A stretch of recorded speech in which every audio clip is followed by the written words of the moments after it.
Bonjour et bienvenue sur Radio Mangalala. Avant de commencer, nous tenons à remercier toute personne qui nous soutient ici à la Radio Mangalala. Et nous prions toute personne qui nous regarde de bien vouloir s'abonner à la chaîne. C'est l'unique manière de nous soutenir ici à la Radio Mangalala dans ce travail que nous faisons. Eh bien, le groupe rebelle AF-23 soutenu par le Rwanda, selon de nombreuses sources internationales, a retiré ses forces de plusieurs positions stratégiques dans la plaine de la Ruzizi au sud Kivu au cours du week-end du 10 au 11 mai. Ces mouvements marquent les premiers changements significatifs sur les fronts depuis plusieurs mois dans cette province orientale de la République démocratique du Congo.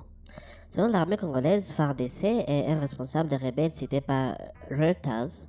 Les combattants ont notamment quitté Kabunambo, situé à environ 35 km au nord d'Uvira, pour se repositionner vers Luvungi, plus au nord en direction de Bukavu. Des retraits ont également été signalés dans les localités de Sange, Mutarule, Bwegera, Luberizi, Lemera, Nyakerebe, Katobo et Mulenge. Ces zones, le long de la route nationale numéro 5, dans la plaine de la Ruzizi, étaient sous contrôle ou influence du M23 depuis les avancées récentes. Ce recul intervient sous une double pression. D'un côté, l'administration américaine exerce une diplomatie active pour favoriser une escalade.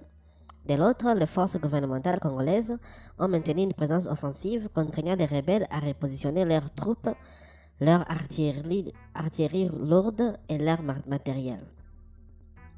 Un porte-parole de l'armée congolaise a explicitement lié ces retraits à ces facteurs combinés.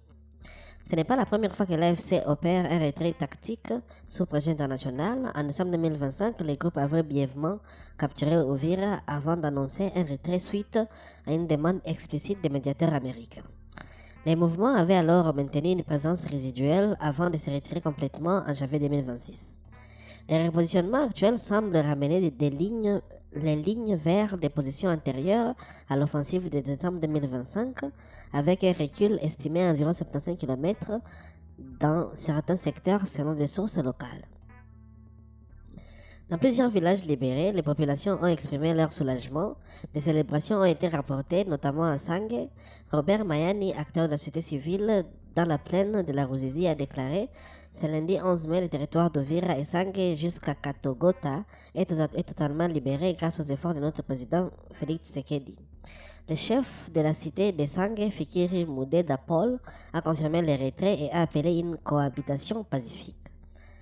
Des réfugiés ayant fui vers le Burundi voisin ont commencé à rentrer chez eux, signe d'un espoir fragile de déstabilisation locale.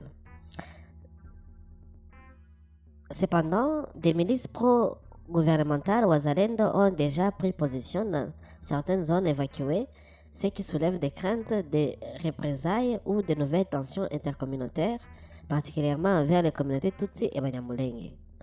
L'AF-23 a réactivé en 2022 contrôle d'importantes portions du nord Kivu et zone du sud Kivu depuis ses avancées majeures de 2025, notamment vers Goma et Bukavu.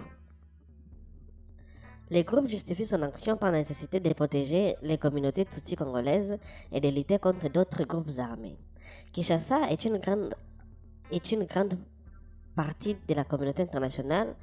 Kinshasa et une grande partie de la communauté internationale accuse Kigali de soutenir militairement le M23, ce que le Rwanda dément, parlant de menaces sécuritaires transfrontalières.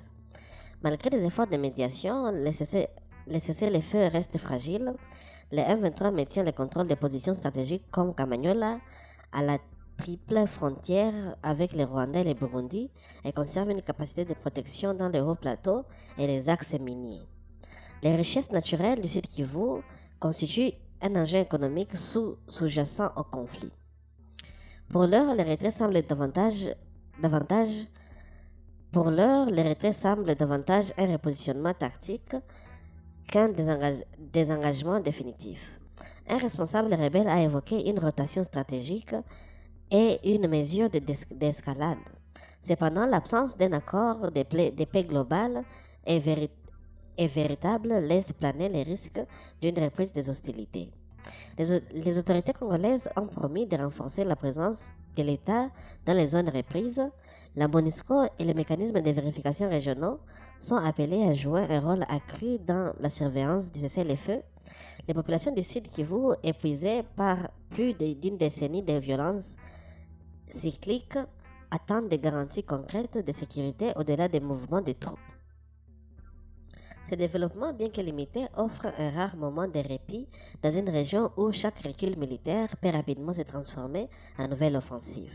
La communauté internationale, sous leadership américain et qatari notamment, devra maintenir la pression pour transformer ces retraits en dynamique de paix durable.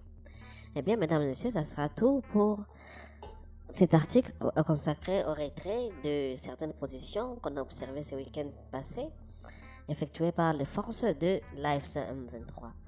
Et pour la suite, restez connectés sur la radio Manga.